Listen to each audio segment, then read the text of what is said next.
Hello friends, welcome to my channel Edufile. आज की इस वीडियो में हम लोग फोर वेक्टर्स के एक important topic Lorentz transformation in four vector form के बारे में डिटेल में डिस्कस करने वाले हैं। इसका डेरिवेशन भी हम लोग करेंगे, इसके कॉन्सेप्ट को भी हम लोग समझेंगे। इससे पहले वीडियो में हम लोगों ने फोर वेक्टर्स के कॉन्सेप्ट को डिटेल में समझा था।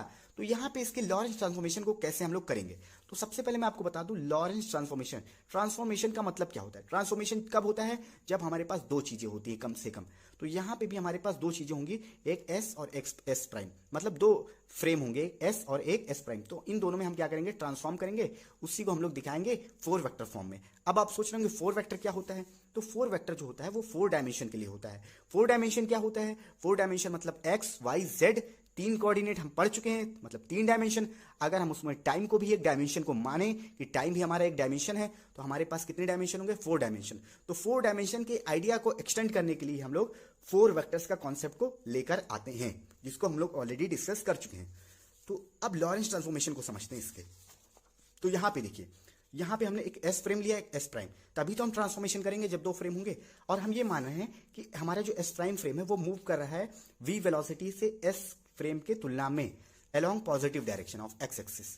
तो ये हमने माना। जैसे मान लीजिए आप रेलवे स्टेशन पे गए हैं, आप तो अपनी जगह पे है ना, लेकिन ट्रेन जो है वो जा रही है, और मान लेते हैं कि एक्स एक्सिस की तरफ हमारी ट्रेन मूव कर रही है इस तरीके से, और कितने वेलोसिटी से? वी वेलोसिटी से। ये हमने सिंपल केस माना है। तो ये हमने माना है। अब हम लोग इसके कोऑर्डिनेट को देख लेते हैं एक बार। तो इसमें अगर हम लोग मेजरमेंट करेंगे तो यहां से हम लोग एक्स वाई जेड मेजरमेंट करेंगे और टाइम को टी मानेंगे। और यहाँ पे हम लोग क्या मानेंगे? X dash Y dash Z dash T dash, ये सब हम लोग मानेंगे। अब टाइम को हम लोग टी नहीं मानते हैं, जनरली हम लोग आई सी टी लिखते हैं। क्यों लिखते हैं? क्योंकि एक्स वाई जेड जो है वो डिस्टेंस को रिप्रेजेंट करता है, तो टाइम को हम लोग डिस्टेंस के फॉर्म में लिखते हैं। तो ये I iota, C speed of light, T time. तो ये आप याद रखिएगा, ये हमारा फोर्थ कोऑर्डिनेट होता है आईसीटी, और इसमें क्या हो जाएगा? ICT dash. तो ये आपको समझ में आया कि दो फ्रेम हमने लिए हैं, इनका ट्रांसफॉर्मेशन हमें करना है। एक मूव कर रहा है विद रिलेटिव वेलोसिटी वी, तो हमने coordinate X Y Z ICT माना है। X Y Z ICT. देखिए जनरली हम लोग क्या करते हैं कि एक्स वाई जेड जैसे नहीं मानते हैं, तो हम लोग क्या मान लेते हैं? X one, X two, X three, और यहाँ पे एक्स फोर, ये मान लेते हैं। जैसे इसको एक्स वन माना गया, सॉरी इसको x लिखा, आपने इसको y लिखा, इसको z लिखा, और इसको आप ICT लिखते हैं। तो आप ये भी लिख सकते हैं।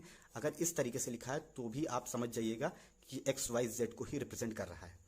तो ये हमने क्लियरली लिख दिया है, यहाँ पे आप देख सकते हैं।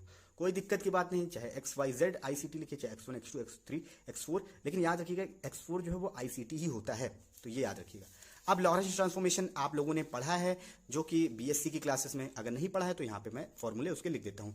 एक्स डैश इक्वल टू क्या होता है? एक्स माइनस, जल्दी जल्दी लिखते हैं, X minus V T divided by one minus V square by C square होता है, लेकिन मैं यहाँ पे बीटा स्क्वायर लिखूंगा, क्योंकि हमने वी बाई सी को मान लिया है बीटा, ये मान लिया है। अगर आप बीटा नहीं लिखना चाहते हैं तो V square by C square लिख दीजिएगा। और Y dash is equal to Y होगा। क्यों? क्योंकि हमारा जो ट्रेन है वो उड़ नहीं रहा है या फिर मुड़ नहीं रहा है, वो सीधा एक्स एक्सिस की तरफ जा रहा है। ऐसे ट्रेन स्टार्ट हुआ, ऐसे केवल एक्स एक्सिस की तरफ जा रहा है, तो इसीलिए वाई डैश जो है वाई में चेंजेस नहीं हो रहा है, केवल एक्स में हो रहा है। तो एक्स ये हमने लिखा। और Z dash is equal to Z, मतलब एक्स की तरफ जा रहा है, तो ये। लेकिन टाइम में चेंज हो रहा है। टाइम कितना चेंज होगा? T dash equal to T minus V X by C square divided by one minus V square by C square होता है, लेकिन हम लोग यहाँ पे बीटा स्क्वायर लिखेंगे क्योंकि हमने मान चुके हैं ये। तो ये लॉरेंस ट्रांसफॉर्मेशन का फॉर्मूला है, मैं यहाँ पे लिख देता हूँ लॉरेंस ट्रांसफॉर्मेशन का। ये हम लोग बीएससी के एक वीडियो में डेरिवेशन भी इसका कर चुके हैं, याद होना चाहिए, बल्कि ये आपको अब याद होना चाहिए अच्छे से। तो ये हमने लॉरेंस ट्रांसफॉर्मेशन लिखते हैं। अब x1, x2, x3, x4 ये हमने माना, तो इसके फॉर्म में चलिए लिख देते हैं लॉरेंस ट्रांसफॉर्मेशन के फॉर्मूले को। तो यहाँ पे देखिए, इसको हम लिखेंगे x1 डैश, भाई x को हमने क्या माना है? x1 माना है ना, y को हम x2 मान चुके हैं। इस यहाँ पे x1 minus V T divided by one minus beta square. अब इसको हम लोग आगे भी सॉल्व करेंगे। और यहाँ पे इसको हम लोग x2 मान चुके हैं, y डैश को x2 डैश बाई y को इज इक्वल टू x2, आप देख सकते हैं यहाँ पे। और यहाँ पे x3 dash is equal to x3 z को। फिर इसको हम लोग क्या लिखेंगे? तो देखिए टाइम को हम लोग ICT मानते हैं चौथे कोऑर्डिनेट को, तो दोनों तरफ IC से मल्टीप्लाई करना पड़ेगा x4 बनाने के लिए। तो हम लोग IC से मल्टीप्लाई कर देते हैं दोनों तरफ, आपको क्लियर हो जाए आई होप। यहाँ पे IC से मल्टीप्लाई करें, तो यहाँ पे IC से जब जो ऊपर मल्टीप्लाई करेंगे तो क्या हो जाएगा? नीचे का एक C कैंसिल हो जाएगा, ऊपर I बचेगा। और V बाई C जब बचेगा, केवल एक C बचेगा, एक तो C कैंसिल हो जाएगा, तो V बाई C होता है बीटा के इक्वल। और यहाँ पे I बीटा x ये बच जाएगा। आई होप आपको इतना क्लियर हो। आई सी टी माइनस आई बीटा एक्स ये बचा हुआ है, ये हमने यहाँ पे लिखा है। और यहाँ पे नीचे जो है आपका 1 माइनस बीटा स्क्वायर। कोई दिक्कत की बात नहीं है, इतना कैलकुलेशन तो आपको आना चाहिए। हमने क्या किया, आई सी टी से मल्टीप्लाई किया, सॉरी आई सी से, और यहाँ पे आई सी से करेंगे तो एक सी से एक्स कैंसिल, आई बचेगा ऊपर, वी बाई सी बीटा हो गया, एक्स ये बचा, एक सी तो कैंसिल हो चुका ना, तो वी बाई सी बीटा। अब यहाँ पे देखिए आई सी टी डैश जो होता है वो एक्स फोर डैश होता है, और यहाँ पे आई सी टी जो होता है एक्स फोर होता है, और यहाँ पे माइनस आई बीटा एक्स, एक्स को हम एक्स वन लिख सकते हैं क्योंकि यहाँ पे आप देख सकते हैं and divided by 1 minus beta square. अब हम लोग क्या करेंगे, थोड़ा सा इसको और सॉल्व करेंगे, तो इसको हम लोग करते हैं और सॉल्व। तो एक्स वन डैश को हम लोग क्या लिख सकते हैं, यहाँ पे आप देखिए 1 बाई 1 माइनस बीटा स्क्वायर को हम लोग मानेंगे गामा, क्या मान लेंगे गामा। तो यहाँ पे मैं लिखता हूँ कि 1 by under root 1 minus beta square को हम लोग क्या मानेंगे, गामा मान लेंगे। तो याद रखिएगा आप, ये गामा हमने माना है और यूज भी होता है काफ़ी ज़्यादा, तो इसीलिए याद रखिएगा गामा क्या होता है। तो यहाँ पे गामा हम लिख सकते हैं, और यहाँ पे ब्रैकेट में क्या हो जाएगा x1 माइनस वी टी, ये चीज़।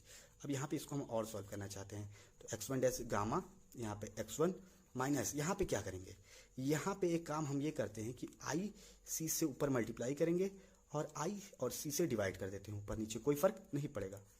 तो ये हमने एक काम यहाँ पे किया।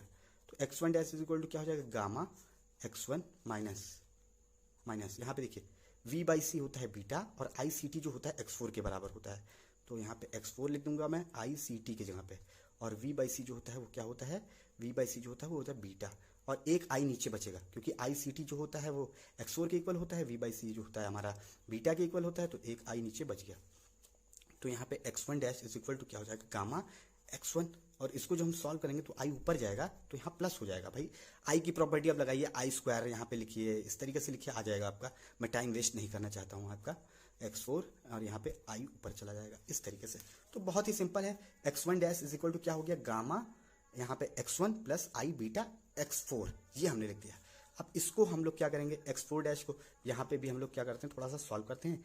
यहाँ पे गामा लिख देते हैं 1 बाई 1 माइनस बीटा स्क्वायर को, x4 माइनस आई बीटा x1, कोई दिक्कत वाली बात नहीं है, सिंपल वे में हमने यहाँ पे लिख दिया है। क्लियर। अब हम लोग क्या करते हैं, इस ट्रांसफॉर्मेशन को एक मैट्रिक्स के फॉर्म में लिखते हैं ताकि आपको अच्छे से क्लियर हो। तो इस ट्रांसफॉर्मेशन को कैसे लिखना है, ये बहुत इंपॉर्टेंट एग्जाम के लिए, तो इसको ध्यान से देखिएगा आप लोग। तो अबव ट्रांसफॉर्मेशन जो हमने लिखा है, above transformation can also be written as, कैसे लिख सकते हैं भाई, हम देखिए यहाँ पे देखिए x1 डैश ये हमने लिखा है इज इक्वल टू, यहाँ पे देखिए गामा x1, तो यहाँ पे x1 का टर्म क्या है, गामा x1 लिख दिया। x2 का कोई टर्म है नहीं है, तो आप क्या लिखेंगे 0 इंटू x2। x3 का कोई टर्म है यहाँ पे नहीं है, तो क्या लिखेंगे 0 इंटू x3 प्लस x4 का टर्म है, जी हाँ बिल्कुल है, कितना है x4 का टर्म, आई गामा बीटा x4, कितना है आई बीटा गामा x4, ये लिख सकते हैं आप आई गामा x4। तो आई होप आपको समझ में आ रहा होगा, यहाँ पे 0 है, x2 x3 भी 0 है, नहीं है वैल्यू, तो ये हमने लिखा। अब हम लोग x2 डैश लिखते हैं, x2 डैश क्या है, x2 डैश देखिए ये आपने निकाला था, x2 डैश किसके बराबर आया था, x2 के, तो इसको चलिए लिखते हैं। तो यहाँ पे x1 का टर्म है नहीं है, लेकिन x2 का टर्म तो है, तो यहाँ पे 1 इंटू x2 आप लिख सकते हैं, क्या लिख सकते हैं 1 इंटू x2। x3 भी नहीं है तो 0, x4 भी नहीं है तो 0, इस तरीके से आपको लिखना है, ये बहुत इंपॉर्टेंट है लिखना। फिर यहाँ पे x3 dash is equal to क्या हो जाएगा, यहाँ पे 0 इंटू x1, मैं जल्दी जल्दी लिख देता हूँ, 0 into x2 plus 1 into x3 plus 0 into x4, ये आप देख सकते हैं यहाँ से।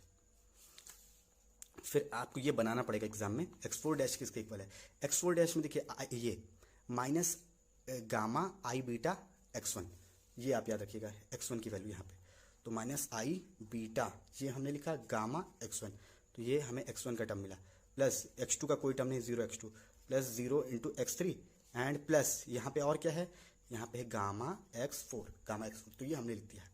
तो ये जो है हमारा ट्रांसफॉर्मेशन निकल के आया है। अब इसी ट्रांसफॉर्मेशन को हम लोग क्या कर देते हैं, एक सिंगल इक्वेशन में लिख सकते हैं। कैसे लिख सकते हैं, एक सिंगल इक्वेशन में, यहाँ पे x म्यू डैश लिख देंगे इसको, where mu is equal to 1 2 3 4 आप रखेंगे तो आपका ये x1 x2 x3 x4 dash आएगा, इज इक्वल टू यहाँ पे क्या लिखेंगे हम लोग, a म्यू न्यू जो है हमारा किसको रिप्रेजेंट करता है, जो हमारा मैट्रिक्स आता है उसको रिप्रेजेंट करता है, और x न्यू। एक्स न्यू मतलब जो हमारा ओल्ड कोऑर्डिनेट है वो एक्स न्यू को रिप्रेजेंट करता है। तो यह आई होप ये आपको समझ में आया होगा कैसे क्या करना है। अब मैट्रिक्स क्या है, मैट्रिक्स अभी मैं लिख के दिखाता हूँ। ए म्यू न्यू जो है वो मैट्रिक्स है यहाँ से। तो मैट्रिक्स कैसे लिखना है ये आपको मैं दिखाता हूँ। तो what is a mu new, what is the value of A mu new, क्या है वैल्यू भाई ए म्यू न्यू की वैल्यू क्या है यहाँ पे देखिए। यहाँ पे आपको 1 2 3 4 ऐसे लिखना है, 1 2 3 4 ऐसे लिखना है। बहुत ही सिंपल है, आप तो देख सकते हैं सामने आपके लिखा हुआ है। तो यहाँ पे देखिए, यहाँ पे क्या है गामा है, यहाँ पे सेकेंड टर्म क्या है जीरो है और यहाँ पे हमारा क्या है आई बीटा गामा। ये बाकी इसको नहीं लेना है आपको, एक्स के टर्म को नहीं लेना, केवल कंपोनेंट टर्म को लेना है। फिर यहाँ पे देखिए 0 और यहाँ पे 1 0 0, ठीक है, 0 0 1 0, ठीक है। फिर यहाँ पे देखिए माइनस आई बीटा गामा 0 0 और यहाँ पे क्या है गामा। तो ये मैट्रिक्स आपको दिख गया। यही मैट्रिक्स मैं प्रीवियस वीडियो में आपको बताना चाहता था कि ये मैट्रिक्स कुछ इस तरीके से होता है। तो इस वीडियो में हम लोगों ने डेरिवेशन भी इसका कर दिया है, आपको दिखा दिया है किस तरीके से होता है। अब देखिए क्या बताने वाला हूं मैं आपको कि जैसे ये तो हमने कोऑर्डिनेट का ट्रांसफॉर्मेशन किया है, अब जैसे कंपोनेंट का हम ट्रांसफॉर्मेशन करें। कंपोनेंट क्या होता है, जैसे मान लीजिए कोई वेक्टर 4 वेक्टर ए है तो उसको हम लोग कैसे लिखते हैं, A1 आई कैप, A2 जे कैप, इस तरीके से लिखते हैं ना, A3 के कैप, इस तरीके से। और फोर्थ कोऑर्डिनेट को हम लोग लिखते हैं A4 पी कैप, इस तरीके से हम लोग लिखते हैं। जनरल मैं ऐसे लिख रहा हूँ आपको। तो इसके कंपोनेंट को हम लोग क्या मानते हैं, ए म्यू, इस तरीके से मानते हैं ना।